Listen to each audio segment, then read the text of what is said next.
And I think Chuck Grassley is close to 90, and he's still on fire. So you have your finger on the pulse of Washington, D.C. What in the world is happening in the marble halls of Congress in Washington, D.C., sir? Yeah, in a general sense, this is something that the framers of the Constitution never anticipated. First of all, it used to be public service that people went to the Capitol, went to Washington, D.C. to serve the public. And then they intended to go back. They were virtually all farmers or businessmen, lawyers, doctors, whatever their professions were. They needed to get home so that they could run their businesses and earn a living. And nowadays, a lot of the people that you named are people who've been in Congress literally their entire adult lives. They've never had any other productive jobs. And Ben Franklin said one of the most dangerous things we could ever do is combine power and money. And so what we see is they have a lot of power and they also get rich while they're there. So, very dangerous situation. It's very exciting for them. For most of these people, when they end up going to Congress, it's the best job they've ever had in their lives. They get paid more than they've ever been paid, not to mention the opportunities for corruption and graft. But they also have more respect than they've ever had in their lives. They have staffs that follow them around and tell them how wonderful they are. They have media that often dotes on them. And then once they get up there in seniority, the entire Congress has to look to them for leadership. So it's a pretty heady position. And people decide that they like the power, they like the money, they like the fame. And so they want to stay forever. Yeah, absolutely. And today, as I was scrolling through social media, I found some fun facts on X. Apparently, our Congress is getting an 18-week vacation this year. I usually only got like maybe 4 weeks when I was, working in nursing, but they're only working like 133 days in DC, but they're getting paid 174,000. So someone did the math and it was like $1,300 per day that they're getting paid. And that's really frustrating, sir. I mean, you all the money raising that they do, all the funneling of money to pet projects. You mentioned corruption. Fraud, waste, abuse is rampant. There's honeypot schemes and there's blackmail going on. And that's why I think people say the swamp is real, and no wonder their approval is 29%. So, will term limits solve these issues? And for those who are still out there who are like, meh, who cares about term limits? Why is it that we actually need them? I want to provide a bit of nuance here as well as we talk about term limits, because we can talk about term limits for Congress, and I think that's important. But term limits for Congress without term limits for staffers and bureaucrats, I would say that's very dangerous. We've all seen over the last few years the danger of a deep state. These are people that have been embedded in the federal government for years, sometimes decades, sometimes a lifetime, and they consider themselves above and apart from the American people and unaccountable to the elected officials. So, one of the problems we always want to be really careful about, people talk about imposing term limits on Congress. I say yes to that, but not if we don't also term limit staff and bureaucrats. Because if we don't do both, what you end up with is staffers and bureaucrats have even more power than they have right now. You'll have unintended consequences that'll be much worse than even our current situation. Wow. That's a really valid point and not one that I hear many people bring up. So let's talk a little bit about the term limits because President Trump, even in his first term, was talking about term limits, and then I think it started in like probably all the way through, from 2020 to 2024. I know we talked about term limits for Congress. And I know he was calling for like a bill to limit senators to like 6 years, the House of Representatives to 12 years. Would a bill require the legislators then to vote against themselves? And let's take it even a step further. And how do you make that happen? Number one, imposing term limits. And number two, how do you get rid of the staffers and the bureaucrats then? Because it sounds like that's a big part of the issue that nobody's really addressing. Yeah, I want to start with the process for imposing term limits first. That would need to be done constitutionally. And so that would require a constitutional amendment. And there's two different ways that can happen. Both are found in Article 5 of the United States Constitution. And the first way is for Congress to propose it. So that takes two-thirds of both houses to propose an amendment. In this case, they would have to propose an amendment for term limits for themselves. I don't think they're ever going to do that. But if they were, they could choose the terms, the length of the terms that they deem appropriate. And then that amendment would go out to the states for ratification, and it takes three-quarters of the states to ratify it. Now, since I don't believe Congress is ever going to impose term limits on itself under any circumstances, they like the way it is right now. The way that would have to happen is the second clause of Article 5 says if the states would like to pass or to propose amendments to the Constitution, they can call what's called a convention of the states. That happens when two-thirds of the states pass a resolution in their state legislatures calling for a convention on a particular subject matter. So, in this case, on term limits, and we could talk more broadly about how the convention works. But when two-thirds of the states pass that through their state legislatures, then they convene in convention and they can propose the term limit amendments. We're much more likely to get that out of the people acting through their states than we are out of the federal legislature, the Congress itself. Gotcha.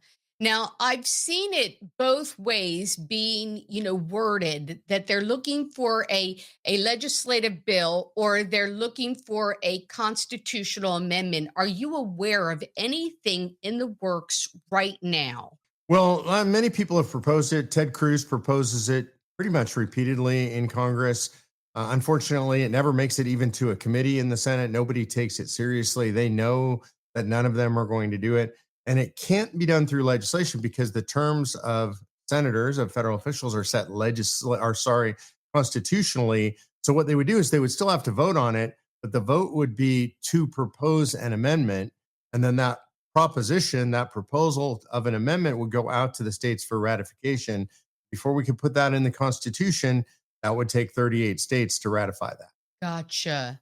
So yeah, let's broaden this out then. How would that process work and how can we get that process to be started, because I really feel like term limits are something that we can all come together on. Yeah, you quoted the correct numbers. That it's overwhelming in both parties that folks want term limits. And by the way, the people that you showed are the people that they're talking about term limiting. Most people don't realize this. Congress has more turnover than you would think. The average congressman serves 11 years. So that's pretty short. What we're really thinking about are the Nancy Pelosi's, the Chuck Schumers, the Dianne Feinsteins, the Grassleys, people who've been there for many, many years. Debbie Dingell, that's basically a family dynasty. And so when you think of those people, that's who we think of when we're thinking of term limits.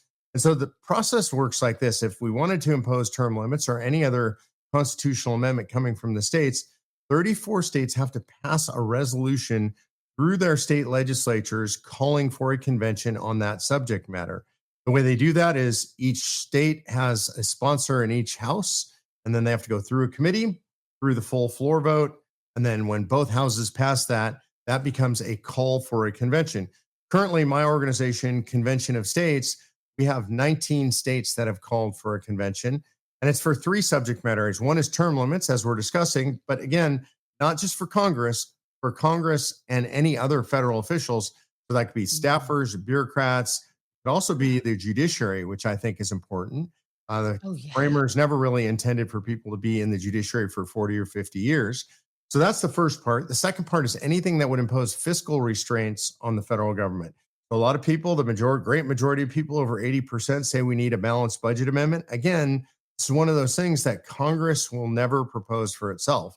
They don't want to limit their own spending. We're seeing this even recently with the quote unquote big, beautiful bill. I think a bill can be big or beautiful, not both. This one is both, unfortunately. And then the last one is anything that would impose scope or jurisdiction restrictions on the federal government. And this is to me is the most important. For example, President Trump is trying to do away with the Department of Education. I was in DC recently talking to top staffers at the Department of Ed. It's very encouraging. However, even if they get it done, next time there's a Democrat administration, they'll just reimpose a Department of Education on us. It'll be five times as big with five times the budget. It'll do five times the damage. So Right by on. calling a convention, you can literally propose an amendment that says federal government may not be involved in education. or energy or healthcare or whatever you want to limit the federal government to, back to sort of the original view, which was the enumerated powers. So all three of those things are on the table with the resolution being proposed by our organization. Currently, 19 out of the necessary 34 states have passed that resolution. Gotcha. Now we have a little bit of an interactive group here. So I want to read one of the comments. Sure. It says, if we open the door to make changes to the Constitution, would that be dangerous? Is this a be careful what you wish for situation? Seems like the people in there would not vote themselves out. Well, first of all, important to remember when she says the people in there wouldn't vote themselves out, the people who go to convention are not Congress. Congress, the president, the courts have nothing to do with this convention. This was designed by the framers of the Constitution as a way for the people to route around a rogue Congress and a rogue federal government that was out of control. So these are states that will actually send delegations from their states, and they can send as many people as they want, but every state gets one vote. So whether it's Rhode Island or Texas or California, they each get a single vote for on every issue. And then they can only discuss those three subject matters. So when somebody says, well, won't this sort of expand beyond the boundaries? 34 states, a supermajority, have agreed in advance what the limitations are. And the idea that there might be what I think the writer is talking about is the idea of a runaway convention. That was actually invented by the radical left, keep the right from using the Constitution, save the Constitution. Yeah, I want to talk a little bit about the left here in a second, but I do have a follow up question. What about those who are out there who make the argument that you know these legislators maybe are not going to follow their own their own rules, their own state, and they may join the uniparty and go to the left side. Yeah, that is an argument that I hear pretty regularly. So every state commissions their delegates. First of all, you have these three subject matter areas. The entire convention is limited to that. And remember, 34 states, a supermajority of states have agreed on that in advance. The legislatures will watch their delegates and make sure they stay within those boundaries. Currently, 16 of the 19 states that have passed the resolution calling for a convention have also passed some form of what they call a delegate limitation act. And these are actually legislation. And the legislation says it varies from state to state, but basically, it's a criminal offense, it's a civil offense, it's a jailable offense, it's a finable offense if you go outside the boundaries of your commission. So they're making sure that they've got this thing tied down very tightly so that even on the very off chance that somebody did violate their commission, they would end up losing their commission. The state can withdraw a commission at any time, and they'd be subject to criminal or civil penalties. Wow, that's amazing. Now, are do you think that's across the? How many states have that? I'm sorry, I missed that. Out of the 19 states that have passed the resolution so far, 16 states have some form of limitation like that. Gotcha. Okay, well that's good to know. So you need to have 34 states. You said, is that right? That's correct. That's the number in the Constitution says two-thirds of the states. Okay, gotcha. So where are you all at? Because I saw that you guys were just about to get a 20th state. Is that right? From your lips to God's ears, I never predict them, but we're close. We're halfway through North Carolina. We passed the House of Representatives there. We're now pending in the Senate. They have kind of a late session. They start in March, so they're still very active right now. So I'm hoping to close that one out and get to number 20 this year. Gotcha. And forgive me if I mean convention of states, I may not be using the right words here, but would there be a way for once those states have made the resolution to set up to encourage them to have the resolutions put in place, the legislation put in place so that they will follow the authority of their state commissions?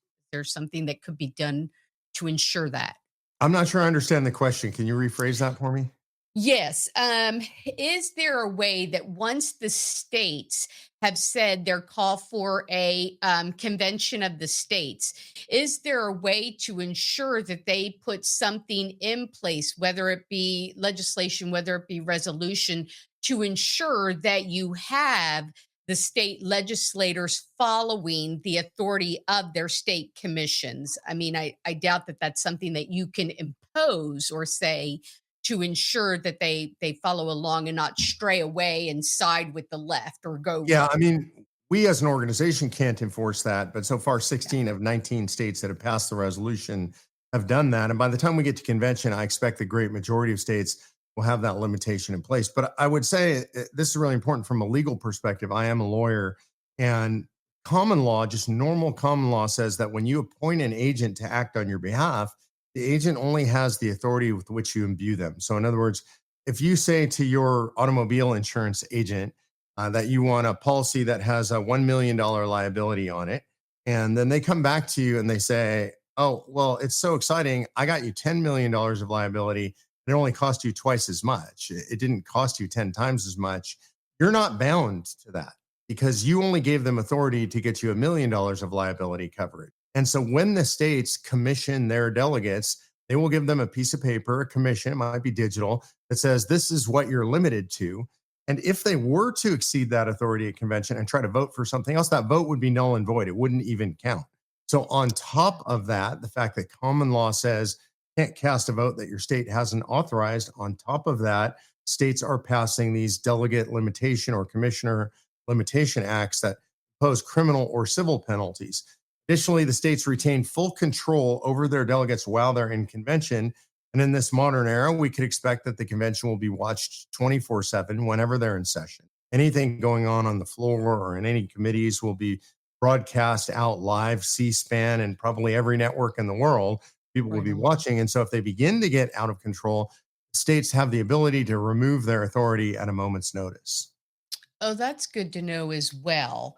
Because there's a lot of people like myself who were not, well versed in this. So I'm grateful that you're bringing up those points because there's a lot of people that I've heard say, no, and they have objections. So I'm glad we can touch on those.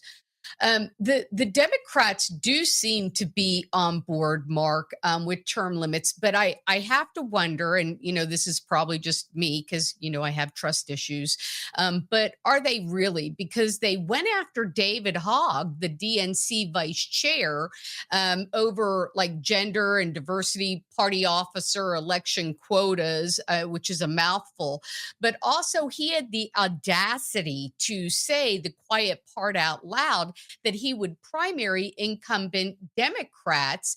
And that seemed to be a big, no in the Democrat Party. So is the 79% of Democrats who are for term limits, do you think that that will occur within the left? Do you think they're really for that? Do you think those 79% include like the Congress? Yeah, I think that if you're talking about average Democrats, I think the answer is yes. And that's really what we polled. We just went out and polled. These are reputable, nonpartisan polling firm, polled a broad section across the United States. And regular people are in favor of term limits. They're in favor of a balanced budget. They're in favor of other limitations on the federal government scope and jurisdictional limitations. The majority of people would like to see the Department of Education go away and that money just go back to the states. So I think what we're going to get out of convention is nothing radical on either side. I don't believe you could get something radically conservative out of this. On a personal level, I'm absolutely unequivocally pro-life. I don't think you could get a pro-life amendment out of this because I don't think we could get it past the requisite 38 states. On the other side, people will say to me, oh, Mark, we're going to lose the Second Amendment. By the way, that's not allowable under this call for a convention. But even if it were, currently there are 29 states that allow constitutional carry, 24 states that allow you to carry your handgun in the state legislature, 14 states that allow you to carry an AR into the state legislature. So the idea that you could get any kind of limitation on the Second Amendment out of a convention, also ridiculous. What we're going to get are the mainstream things. We get term limits. We're going to get a balanced budget. I think we're going to get an amendment limiting the Supreme Court to 9. That is overwhelmingly popular among the American people, left and right. I think we're going to get an amendment for what they call a single subject amendment, meaning that one bill may not contain more than one subject. Most states have something like that that will prevent these multi-thousand page bills that nobody can read. So I think there are a lot of common sense reforms that we can get. We could define citizenship. I think this is important. We should not have birthright citizenship. This should not be a fight, and we could fix that. Here's another one that I think would be very popular: the census. We're having a problem with the census because it counts illegal immigrants to our country. It counts non citizens to our country that are here legally. It should only count citizens in the country. And we could pass an amendment saying only citizens are counted in the census. By the way, if you only count citizens in the census, you're probably going to swing somewhere between 5 and 7 seats to more conservative states from left wing states. Right. Right. Absolutely. I could see that happening. How long do you think it would take for something? I know you've got to get 34 states. You're working on 20. Do you think it's possible, just kind of looking in the crystal ball, would it be possible to get something like a convention of states within the 4 years of President Trump? I do think it's possible. I think that would actually take the president's support to get that done, to sort of push it along much faster. And we woke up after the election, and in the ensuing couple of weeks, we were stunned to find that we have JD Vance, the vice president, as a supporter of Convention of States. And as the cabinet positions filled out, we saw Brooke Rollins become Secretary of Agriculture. She's a longtime supporter of Convention of States. Saw Pete Hegseth as Secretary of Defense, again, one of the longest time supporters of Convention of States. Caroline Levitt, press secretary, supporter of Convention of States. Mike Huckabee, a supporter of Convention of States. Speaker Mike Johnson from Louisiana, a longtime supporter of Convention of States. What we see is a cabinet and an administration full of people at a very high level who are supporters of Convention of States. So I think the possibility of Trump coming on board and saying this is something we ought to do have gone up exponentially just in the last few months. Absolutely. Yeah, lots of them I saw on the cabinet were supporters of Convention of States. So what needs to be done on the local level? How do the local people get involved? What needs to be done there, sir? Yeah, I mean, to me, this is my favorite part of the project. I'm a grassroots activist. That's what I've been doing for 15 years. I came out of the Tea Party movement. And so I love grassroots activism. This project's unique because it requires people who want to do something nationally. We all aspire to see the federal government get changed and reformed. It requires you to do that locally. What I mean by that is it requires you to contact your local state representative or your local state senator and let them know you're in support of Convention of States. By the way, folks can do that easily. Go to conventionofstates.com, sign the petition. That petition will automatically go to your state senator, your state representative, state assemblyman, whatever they call it in your state. And that allows you to become a supporter of Convention of States. And then my opinion is we have an obligation as citizens that goes well beyond that. It's not just watching your show, which is great that people do. It's not enough to yell at your TV when you don't like it. You need to actually do something. So sign the petition, and then folks can get actively involved. We have over 5 million people involved all across the country, all 50 states, in every state legislative district, in every congressional district. And we have teams that work in the states, and they train people how to do advocacy with their state legislature, how to email folks appropriately, how to handwrite letters, how to make the calls, and actually how to go down to the state capitol to meet with your legislators, how to meet them in district and town halls and individual meetings. So we really train people up and help them build up their citizen activist muscles. Yeah, and that is extremely important. All of the local action that is needed, because that's where it really happens. I mean, and I think we all know that and see that. And I'm grateful to see that there's a lot of people right now who are wanting to get involved, especially with their local legislators. I think that's extremely important. I want to kind of give you the last word, sir, to kind of talk to us about what's going on at the convention of state. What kind of things do you see coming up in the nearby future, or is there something maybe that you all are doing to work toward or be geared toward the midterms that are coming up in 2026? Yeah, I want to start by encouraging people to be involved. And the reason I say that is because if you look at Washington, D.C. right now, we have a very good scenario if you're a conservative like I am.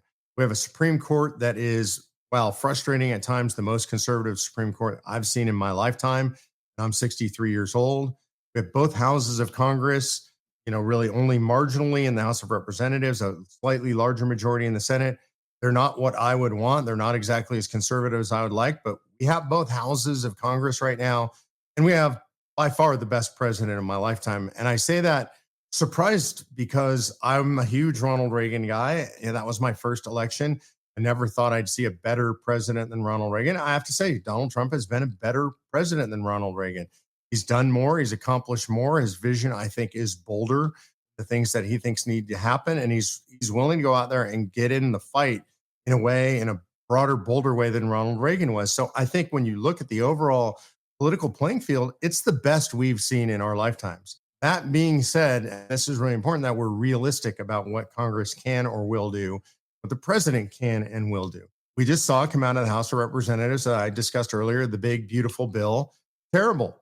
It's the best we can expect under the circumstances. I like Mike Johnson. I think he's doing a good job. Some people don't agree with that. I like the president. I think he's doing a good job. And they both said, look, we don't have that many votes. I mean, we have a very narrow margin. You can only get what you can get. If we really want reform, we'll stop looking to them and expecting it to get better and look to ourselves because we actually have the power to do this. And this is really the important part. If you're going to sit around, if you're going to rely on Congress, that means you raise your hand and say, well, I vote, and congratulations, I'm glad you do. But if you vote and that's all you do and you expect a different result, well, doing the same thing over and over and expecting a different result, we know that's the definition of insanity.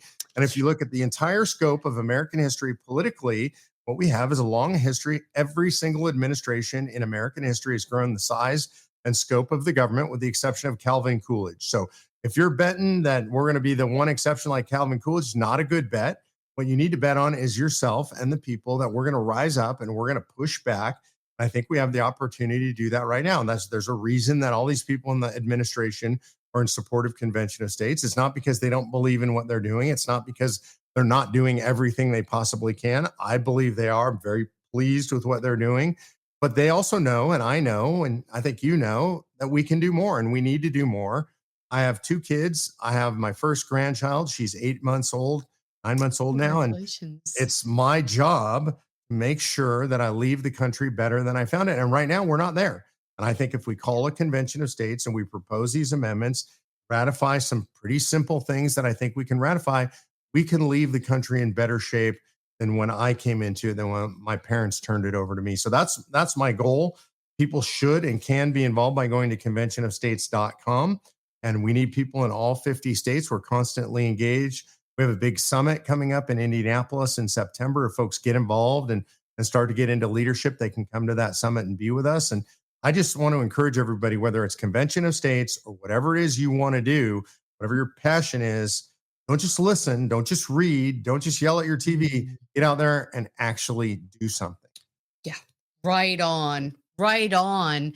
Thank you so much, Mark. It was such an honor to have you on. Thank you. Such a great conversation. And thank you for lining that out for us and really explaining it to me and to the audience. I am grateful for that. And I hope that you come back so that we can talk more about this because we'd love to see a lot of reform and we'd love to see a lot of what you are discussing come to fruition. So thank you so much. Thank you And for having me.